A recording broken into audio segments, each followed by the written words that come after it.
أعوذ بالله من الشيطان الرجيم بسم الله الرحمن الرحيم اللهم عجل لوليك الفرج. हज़रत अमीरुल मोमिनीन अली इब्न अबी तालिब अलैहिस्सलातु वस्सलाम નહજુલ બલાગાની અંદર હિકમત નંબર 157માં ઇરશાદ ફરમાવે છે કે જો તમે સરખી રીતે જોઈ શકો તો હકીકત તમને બતાવવામાં આવી ચૂકી છે. જો તમે હિદાયત હાંસિલ કરો તો હિદાયત કરવામાં આવી ચૂકી છે, અને જો સાંભળવા માગતા હો તો સંભળાવી દીધું છે. ઇમામ અલી અલૈહિસ્સલામ આ નુરાની કલામમાં બયાન ફરમાવે છે કે અલ્લાહ તરફથી જે હિદાયત માટે જરૂરી વસ્તુઓ હતી તે બધી જ વસ્તુઓ બયાન થઈ ચૂકી છે. જો હવે કોઈ હિદાયત હાંસિલ ન કરે તો તેનો વાંક કહેવાશે. અલ્લાહ સુબ્હાનહુ વ તઆલા તરફથી ઇબરતના બનાવો પહેલાની કોમના કિસ્સાઓ બયાન કરવામાં આવેલા છે. આસમાની કિતાબો મોકલી 1,24,000 નબીઓ અને તેમના જાનશીન માસૂમ ઇમામો અલૈહિસ્સલામને મોકલ્યા. અકીદા, અહેકામ, અખલાક તેમજ જે વસ્તુઓ જરૂરી હતી તે બધું જ તૈયાર કરીને આપ્યું જેથી નજાત હાંસિલ થઈ શકે. જો બંદો હિદાયત ન મેળવે તો તેનું પોતાનું જ નુકસાન છે.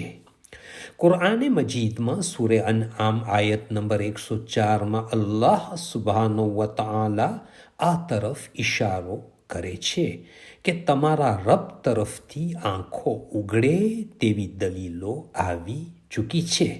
હવે જે તેનાથી પોતાની આંખો ઉગાડે અને હિદાયત મેળવે તેમાં તેનો જ ફાયદો છે, અને જે તેનાથી આંખો બંધ કરી લે યાને હિદાયત હાંસિલ ન કરે તેમાં તેનું જ નુકસાન છે. અને કુરઆને મજીદમાં જે લોકો ગાફિલ છે અને હિદાયત હાંસિલ ન કરે તેઓને જાનવર તથા તેનાથી પણ વધારે ખરાબ ગણવામાં આવે છે. સૂરે મુલ્કમાં છે કે દોઝકીઓ કહેશે કે જો અમે સાંભળવાવાળા હોત અને વિચાર કર્યો હોત તો દોઝકમાં ન જાત.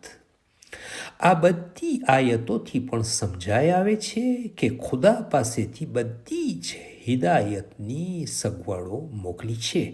ઇન્સાન પોતાના દિલની આંખને ખોલે અને અક્કલમંદને કામમાં લગાડે અને અક્કલને કામમાં લગાવે અને કાનને ખુલ્લા રાખે અને તેનાથી સબક હાંસિલ કરે. પોતાને જ વિચાર કરવાનો છે અને હિદાયત મેળવવાની છે. નબી અકરમ સલ્લલ્લાહુ અલૈહિ વસલ્લમ ફરમાવે છે કે હકીકતમાં આંધળો એ નથી કે જેમની પાસે આંખ ન હોય, બલકે હકીકતમાં આંધળો એ માણસ છે કે જેની પાસે બસીરત ન હોય. તે સિવાય પણ ઘણી દુઆઓમાં દિલના આંખોના નૂર અને સાંભળવાવાળા કાનનો ઉલ્લેખ થયો છે. ટૂંકમાં એટલું સમજી લઈએ કે અલ્લાહ સુબ્હાનહુ વ તઆલા તરફથી નાની નાની વસ્તુઓથી લઈને હિદાયત હાંસિલ કરવાવાળા માટે હિદાયત મૌજૂદ છે. બસ જાહેરી આંખોની સાથે દિલની આંખોને ખોલીને જોવાની જરૂરત છે. اللهم صل على محمد وآل محمد وعجل فرجهم. From Fountain of Ahlul Bayt alayhim salam.